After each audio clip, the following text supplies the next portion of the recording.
Au cœur du grand collisionneur de Hadron, près de Genève en Suisse, des scientifiques se sont engagés dans un voyage pour découvrir les secrets de l'univers. Ils ont recherché l'insaisissable boson de Higgs, BOH-zone, une particule qui détient la clé pour comprendre l'univers lui-même. Et après des années d'expérimentation inlassables, l'impossible est devenu possible. Ils l'ont finalement découvert. Ils ont mis au jour une pièce du puzzle cosmique qui nous avait échappé pendant des décennies. Mais qu'est-ce que le boson de Higgs ? Et pourquoi cela a-t-il changé notre compréhension de l'univers pour toujours? Et devriez-vous même vous en soucier? Oui, vous devriez. Laissez-moi vous expliquer. Tout d'abord, selon le modèle standard de la physique, l'univers est composé de minuscules éléments constitutifs appelés particules. Vous connaissez ceux-là, protons, neutrons et idiots. Attendez, probablement pas ce dernier. Laissons tomber. De toute façon, le boson de Higgs est la particule fondamentale associée au champ de Higgs, un champ qui donne de la masse à d'autres particules fondamentales, telles que les électrons et les quarks. Ce qui n'est pas le bruit que fait un canard, mais presque. Tout d'abord, décrivons le champ de Higgs. C'est l'un des champs fondamentaux de l'univers, tout comme le champ électromagnétique, par exemple, celui qui nous procure la lumière et l'électricité. C'est comme un grand océan invisible d'énergie qui remplit tout l'espace qui nous entoure. Et tout comme un véritable océan, il a des vagues et des courants. Mais au lieu d'eau, le champ de Higgs est composé de bosons de Higgs. Maintenant, imaginez que vous êtes une toute petite particule nageant à travers cet océan.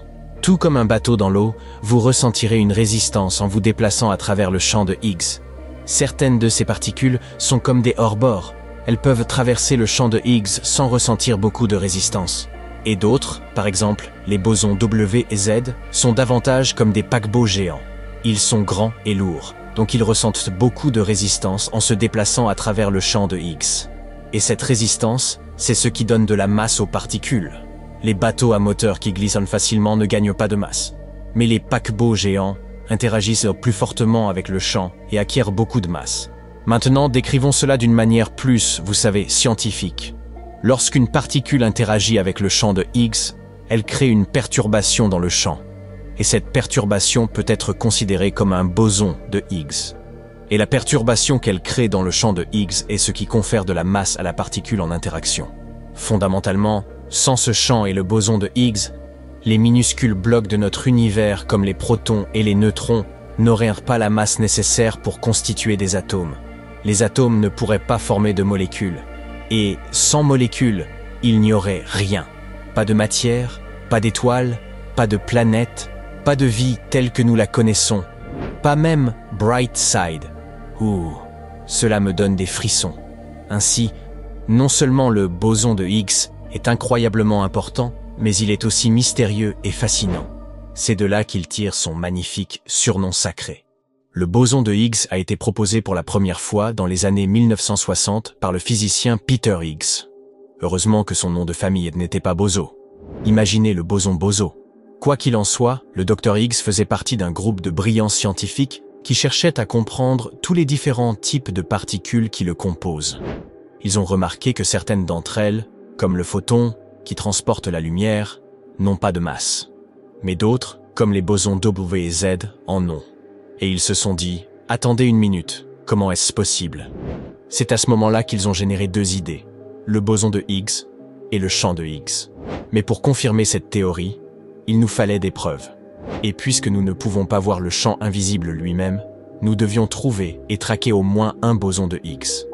Et le trouver a été une tâche incroyablement difficile, comme un véritable jeu de « Où est Charlie ?» dans la vie réelle. Tout cela parce que le boson de Higgs est très rare, très éphémère et n'interagit pas souvent avec d'autres particules. Oui, c'est un peu comme moi lors des fêtes. Le boson de Higgs naît lorsqu'une particule traverse le champ de Higgs et se désintègre presque immédiatement après. Vous vous souvenez sûrement à quel point le monde scientifique s'est réjoui lorsqu'ils ont finalement réussi à le découvrir. C'est parce qu'il a fallu des décennies. Tout d'abord, cette tâche a été entreprise par le CERN, l'Organisation européenne pour la recherche nucléaire. Ils utilisaient le Grand Collisionneur de Hadron, ou LHC en abrégé. Il s'agit du plus grand et du plus puissant accélérateur de particules au monde, situé près de Genève, en Suisse. Il fracasse les protons à des vitesses incroyablement élevées, recréant des conditions qui existaient juste après le Big Bang. Cette gigantesque machine cherche à découvrir de nouvelles particules et nous aide à mieux comprendre l'univers. Quoi qu'il en soit, l'équipe du CERN a utilisé le LHC pour générer des billions de collisions de protons, à la recherche des signes révélateurs du boson de Higgs. Mais avec autant de collisions se produisant en même temps, c'était comme chercher une aiguille dans une botte de foin de la taille d'un petit pays. La recherche du boson de Higgs a été un long et passionnant parcours qui a nécessité des décennies de travail et la collaboration de milliers de scientifiques du monde entier. Et après des années de recherche, ils l'ont enfin trouvé, l'épreuve du boson de Higgs. La découverte a été annoncée le 4 juillet 2012 et c'était une grande nouvelle dans le monde scientifique. Elle a été célébrée par de nombreuses fêtes et événements au CERN. Mais ce n'était pas encore terminé. La découverte du boson de Higgs devait être confirmée. Les scientifiques ont donc continué à l'étudier et à collecter plus de données. Et en 2013, ils ont annoncé que le boson de Higgs avait été confirmé avec un haut niveau de certitude. Cette découverte était vraiment de grande envergure, car elle a confirmé une partie essentielle du modèle standard de la physique. Le modèle standard de la physique des particules est la théorie qui explique comment fonctionne l'univers à son niveau le plus fondamental. C'est un moyen pour les scientifiques de suivre les différents types de particules et la manière dont elles interagissent entre elles. Et le boson de Higgs est comme la VIP de cette fête des particules. Il s'agit d'une partie cruciale du modèle standard. Non seulement il contribue à confirmer le modèle standard, mais il met également en évidence la nécessité de nouvelles théories et modèles pour expliquer ce que le modèle standard ne peut pas. Sans le boson de Higgs, le modèle standard n'aurait pas de sens et les scientifiques devraient élaborer une toute nouvelle théorie pour expliquer pourquoi les particules ont une masse. Mais avec cette particule sacrée, tout s'est mis en place et le modèle standard était complet. C'était comme résoudre un énorme puzzle ou trouver la colle qui maintient l'univers uni. La découverte du boson de Higgs a été une avancée majeure pour la physique. Mais elle a également ouvert de nouvelles questions et possibilités pour la recherche future. Alors, quelle est la prochaine étape? Eh bien, tout comme dans tout bon puzzle, il y a toujours plus de pièces à trouver et plus de mystères à élucider. Les scientifiques du LHC poursuivent leurs recherches et expériences avec le boson de Higgs. Ils collectent des données et les analysent pour mieux comprendre les propriétés de cette particule. Ils examinent comment elle interagit avec d'autres particules, comment elle se désintègre, et même comment elle se comporte dans différentes conditions. De plus, le modèle standard explique beaucoup de ce que nous observons dans l'univers, mais il présente encore quelques lacunes. Par exemple, actuellement, il ne peut pas expliquer des phénomènes tels que la matière noire et l'énergie noire. C'est pourquoi nous avons créé un autre domaine de recherche, le potentiel nouvelle physique, au-delà du modèle standard de la physique des particules. Ce nouveau domaine devrait inclure des éléments comme la matière noire et la gravité. Et certains scientifiques pensent que le boson de Higgs pourrait en devenir un élément crucial. Il pourrait détenir la clé pour comprendre tous ces phénomènes mystérieux. Pour savoir si c'est vraiment le cas, les scientifiques recherchent actuellement d'autres particules qui pourraient être associées au champ de Higgs, telles que les Higgsino.